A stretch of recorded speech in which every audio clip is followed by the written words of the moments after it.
I mean, I could predict that the views could be 5. Just 5 views. Well, that's more than 5 views, I guess. So about a year ago, I made a video talking about an infamous FNAF series called Springtrap and Mangle and its 2 seasons. It's easily the most ambitious video I have ever made on this channel, clocking in at 1 hour and 35 minutes, which is insane to look back on, especially when this is the first time I have done a long critique video. And oh boy, does it show. Don't get me wrong, it wasn't bad or anything, it just has some issues that I pointed out at the end of the video, such as the audio being inconsistent at times. And I know this may sound crazy, especially how long the video is, but I wish I added more information about the series. Hell, I have learned new stuff about it after I uploaded it. The creator of Sam, Kawaii Tomato, has reopened his Discord server and talked more about the future stuff that he's gonna do for the series. For example, he said that a lot of the episodes are gonna get remade, just like what he did with episode 7. This does mean that there's a chance that all of the subplots and the story are gonna be retconned into a completely different thing. Also, if you are wondering, Kawaii Tomato does know this video exists, but he hasn't responded to it. Anyway, despite my thoughts on the video, it gained about 5k views at the time I'm recording this audio, which is very insane by the way, and I had really nice response in the comment section. Even to this day, I still get comments from this video, and I figured, why not? Let's cover another popular FNAF series, and this one is called, Five Nights at Freddy's, with the letter F being replaced with the number 5 for some reason. This series was created by Tony Kryknight, a popular furry animator who hit it big back in 2015. Before his FNAF series, he uploaded some animation shorts and animation tests, and the quality of these videos...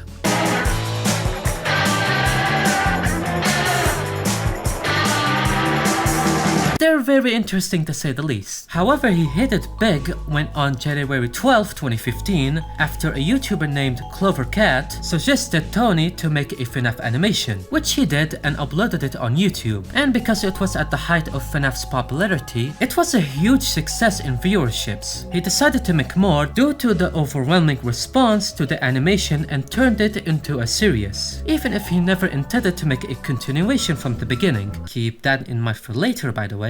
The series has been going on for a while, and the first season has concluded on December 1st, 2018, and he made a compilation of all of the episodes on April 2nd, 2019, and the total views of this single compilation were 60 million views.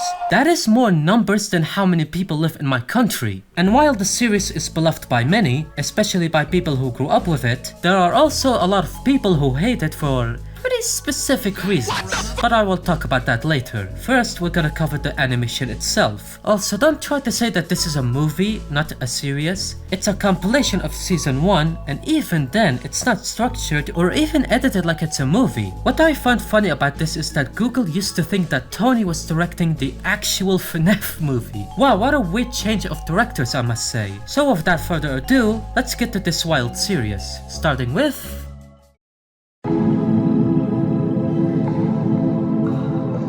It begins with a silhouette of Chica and Foxy having a heated argument. We never learn what they were arguing about, so for all I know, they might have broken up or something. Or they were raging over a video game. I got you! After that moment, Mangle stumbles upon a very upset Foxy and good God! What's that? As they stare at each other, they immediately fall in love and then kiss after that. They really took that love at first sight too seriously. They don't notice that Chica is witnessing this, and naturally she gets upset about it. But hey, even if that breakup destroyed her, at least she's gonna move on from it and start with a different relationship. Or use a fucking machete and try to kill Mangle to pieces. We just started, what the fuck? Also, there's this weird moment where her eyes turn red when she plans Mangle's murder. I wonder if this would come into a play later. Chica calms down a bit as she realizes what she has done and runs off from the crime scene. Mangle wakes up horrified of what Chica did to her, so she tries to hide herself from anyone. Foxy does encounter her, and even though Mangle doesn't want him to see her like this, he ends up seeing it anyway but doesn't really mind it and still loves her. Man, you can tell the shippers were having a field day with this one. Meanwhile, we cut back to Chica doing the goofiest sad walking I have ever seen as she finds an archive room that has a folder that holds information about Mangle. She goes to Bonnie for help and she tears up as they plan to fix Mangle. He comforts her and also agrees to help her.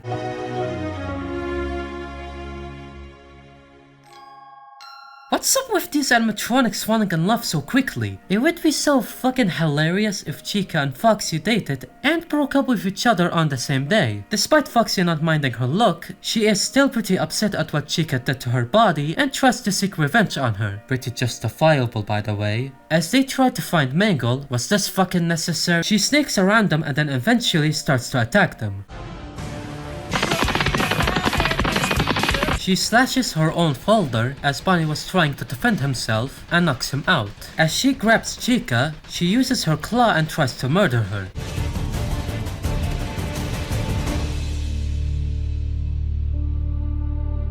Excuse me, but what the fuck are you doing? She tried to kill your furry girlfriend and left her looking like this. I think she has the right to do it. Do you have a no-kill rule, I guess? Where's the fun in that? After she realized that she slashed the folder that would have fixed her, she runs away from them.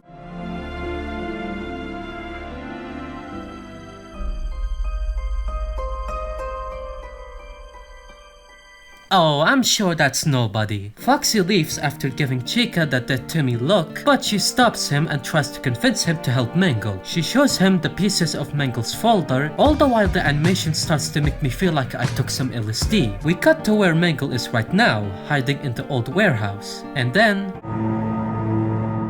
Hello, my dear. Wait, you can talk? For the first 10 minutes, none of the characters have spoken this entire time, and Tony used visuals to tell the story. But after he got that YouTube money, he hired voice actors for the series. And while I'm not that much of a fan of their voices, especially with Chica's voice, you have free access to the security cameras. Okay, so now what? I think they did the best they could. It's sure better than using these fucking awful AI voices. Little Caesars took too fucking long to make my pizza, so I shot up the workers. My name is Todd Cumcock. The obvious highlight is Springtrap's voice. Something about his voice sticks out to me, especially back when I watched this as a kid. I'm just a solitary kind of rabbit. I've been living here for years, alone. The dark is my only companion. Hell, it kinda reminds me of PJ Haywood's performance for Scraptrap in FNAF 6. That was easier than I thought it would be. I know what you mean. What's your name? They call me Springtrap. Springtrap? I don't have a good reputation, do I, Mangle? Well, not really, but the other shitty interpretations of Springtrap and Afton sure as fuck don't have a good reputation. Oh, Jesus! Oh, God! Oh, Jesus! Jesus of Nazareth! As he continues to manipulate her by saying how Foxy and the others hate her and how he relates to her pain, he proposes this idea to her. What? You heard me, Mangle. Marry me, and we will reign together over this place. Yes, you just heard him well. As what a normal fucking person would react to this, she declines his offer. He brings out his backup plan by showing her a remote control that can reset any of the animatronics from 20 yards away. And considering he has the remote for Foxy, he blackmails her to marry him or else he erases all of Foxy's memory. Not wanting that to happen, Mangle accepts Springtrap's ring.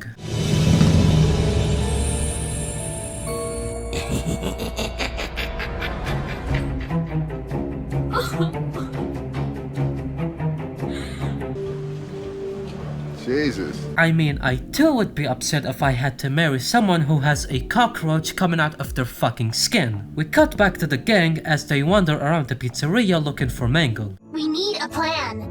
Yeah! We'll get a plan? Guys, And that's why we should get We'll friends. just have to keep searching. But we can't do that on our own. Oh, that's what I've been trying We to need some help. Can you people not see me? Oh. Well, stop looking at me like that. As they said before, they met up with Freddy as they needed his help in finding Mangle. Mangle disappeared. No kidding! You mean after you suddenly made her name make sense?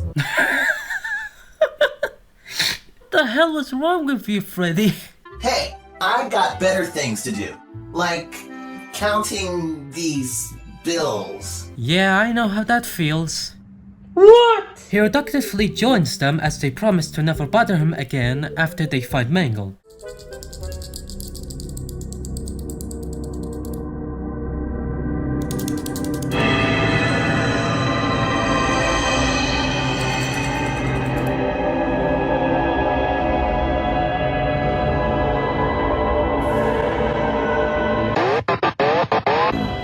They're on their way.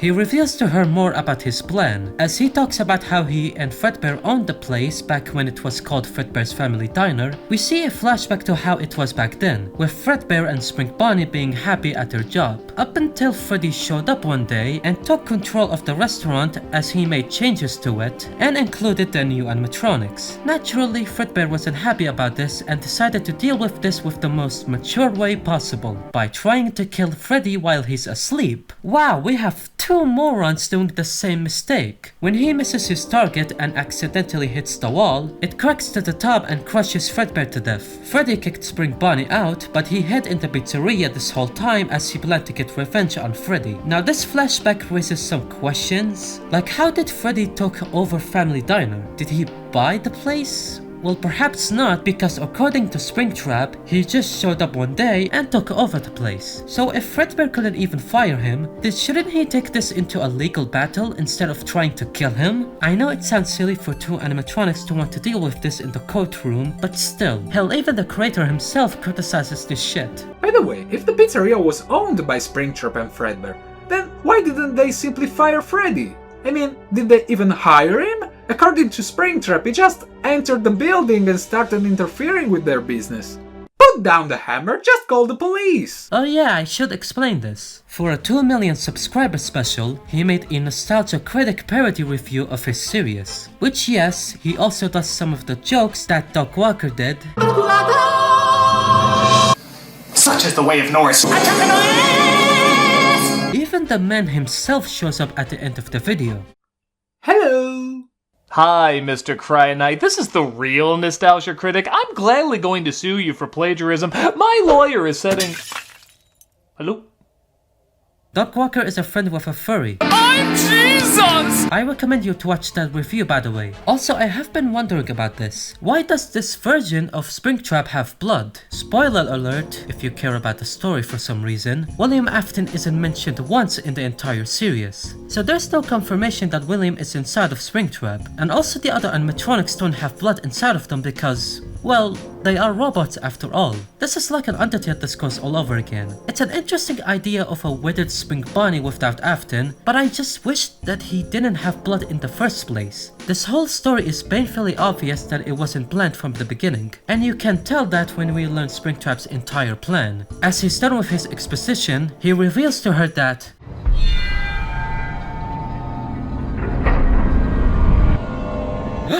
well, yes! Some fucking furry! Apparently he took some parts to rebuild Fredbear, and also Freddy used some of his body parts for the animatronics, which sounds fucked up when you think about it. Also, Springtrap needed to get Fredbear's chip so he can resurrect him. And guess where that chip is? It's inside you, Mangle. The chip is inside you. He says that when he switched her to Fredbear, she wouldn't be alive and instead resurrect him. After she expresses her feelings about herself, missing how she looked before she got mangled, she accepts her sacrifice as she tells Springtrap that she forgives him. This triggers a flashback to him as he remembers a little girl saying the same thing to him. I do like this inclusion in my opinion. It gives off that Springtrap still has some sort of sympathy in him, but he brushes it off as he hits the button and does the switching process. If you are questioning how he did that, the ring that he gave to her was a gadget that can switch her chip to Fredbear. And all of these events of him manipulating Mangle, blackmailing her to put on the ring just so he can do the switching process to bring Fredbear back from the dead, all started because Chica snapped and tried to kill Mangle. What? And you would think that he had to play into this whole thing, especially when Chica and even Mangle glowed red eyes for some reason when they snapped. But no, it was just convenient that it happened. Man, you can tell that this wasn't planned from the beginning. Ironically, just like the FNAF games themselves. The gang enters the warehouse as they are looking for Mangle. He looks at them in the background as he introduces himself to the gang. After he confronts Freddy, he shows them the lifeless body of Mangle, just as a way to piss off Foxy even more. It's me. He keeps saying these words like his nemesis, by the way. It's me, Stars. I love this moment when Foxy tackles Fredbear behind. We get a 1 second reaction of Springtrap being flabbergasted. It's so funny, I love it. As Freddy and Fredbear fight, Springtrap just throws Mangle's lifeless body next to Foxy. And then he gets up as he does a fucking Mortal Kombat fatality on Springtrap. Holy shit! Hold on a second. So, you didn't want Mangle to kill Chica even though she tried to kill Mangle, but you decided to kill Springtrap because of what he did to her? What kind of a fucking boyfriend are you? Somebody reset this idiot. Thanks. Freddy tries to talk to Fredbear as a way to communicate with Mangle because of the chip inside of him. And what do you know, it works. The funny thing is that this also happened to Nemesis before. Very terribly, but still, it's a funny little coincidence. She comes back to life and Foxy even does too, just not himself anymore. They try to fix Foxy and they even fix Mangle. Oh come on, you're not even subtle about it at this point. By the way, I love the scene where Freddy and Bonnie talk about Foxy's state, and the scene ends with the crew recreating the Bohemian Rhapsody cover. Pretty cute, not gonna lie. Mangle and Foxy go outside as she tries to make him remember everything. You don't have to be sorry. It's not your fault, Chica.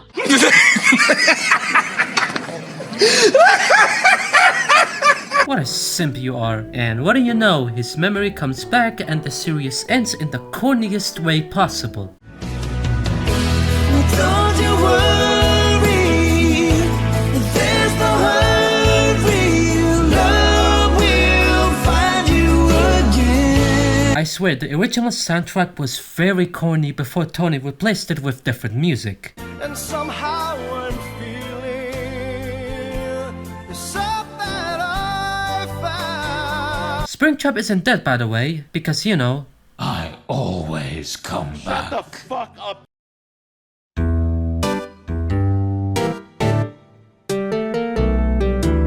and that was Tony Kreinight's FNAF series.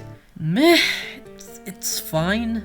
It's not the worst thing I have ever seen, and I do have to give Tony credit for making this series, considering how very successful it was. But I don't think I would rewatch this again compared to other FNAF series. My issue with Tony's FNAF is the pacing. It's so quick that it genuinely made me feel overwhelmed by it. The events of Foxy breaking up with Chica, Foxy falling in love with Mangle, and Chica planning and attempting to murder Mangle all happen in under 2 minutes. There's also the issue I already pointed out with Springtrap's plan only happened due to convenience, and honestly it would have been better if he was behind all of the events that led to his plan working. And of course we have the whole sexualizations with the female animatronics. This was the reason why the series was very infamous, even back at the heights of the FNAF game's popularity. You see, the franchise was also infamous for the amount of people making so much porn out of the animatronics. It's not that surprising if you are on the internet for more than 3 days and know that any media has at least porn being made to it. But it was a shock to a lot of people,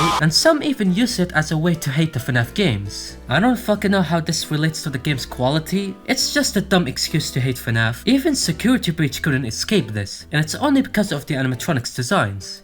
I mean, I can't see why though. I bring this up because this was kind of the reason why some FNAF fans don't like this series, and I don't blame them for thinking that. Chica and Mangle are sexualized in the show, and it's so unnecessary. I don't even like their designs. I find it ironic that Mangle's design looks good when she gets mangled. I even like the other animatronics designs. My favorite is Springtrap, and I'm biased for saying that because he's like my favorite animatronic. I will say this, the animation looks amazing. It's a little rough with some animation errors here and there, and the background at the beginning makes no sense. You have this shot of Mangle entering the FNAF 1 office, then it cuts to her where she's suddenly in the FNAF 2 office, and then after that it cuts to her being in the FNAF 2 hallway. It's very funny when you notice it. Outside of these issues, it's still fine. Though at the climax, the animation changes very drastically and it looks so much better. I also like how he presented the flashback scene. It reminds me of the first animation he uploaded on his channel. Don't watch that video, by the way, if you don't want to feel like you witnessed a murder. And I think this is where the video would end. But we have a second season.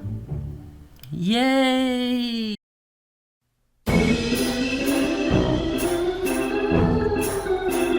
I don't have much stuff to talk about this. There are only 3 episodes and I never had a new one since like March 15, 2021. The plot is just about the toy animatronics, where Toy Bonnie accidentally gets Toy Chica's cupcake killed over a prank. Oh my dude, you just got pranked! Bet you didn't see that one coming, huh? And then the rest of the episodes are just Pet Cemetery, but with FNAF animatronics. There are even other Stephen King references in the series. Then you have the subplot of Toy Freddy wanting to kill Toy Bonnie because he's a fucking simp to Toy Chica. I don't care what his motives are anyway. I fucking hate this twink. Also, why does the puppet look like a wet sock? The episodes are very short, with the longest one being episode 3. And that's because half of the episodes are a sponsored video. Listen, I understand why YouTubers do sponsors, but this feels very weird. And it's like you are watching a TV show and get interrupted with those shitty mobile ads. What the fuck is this season? Anyway, other than season 2, he kept on making shorts of his FNAF series, with even holiday specials like Christmas and Valentine's Day.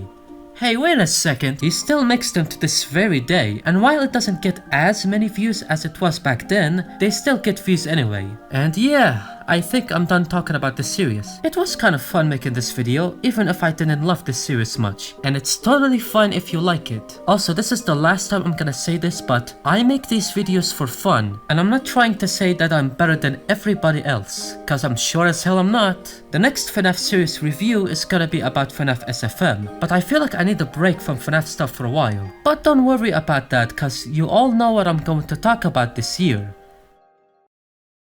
Oh, and speaking of movies, pay your writers, you fucking assholes. You have my money, right? Yeah, it's coming. It'll be here in a few minutes. Where's my fucking money?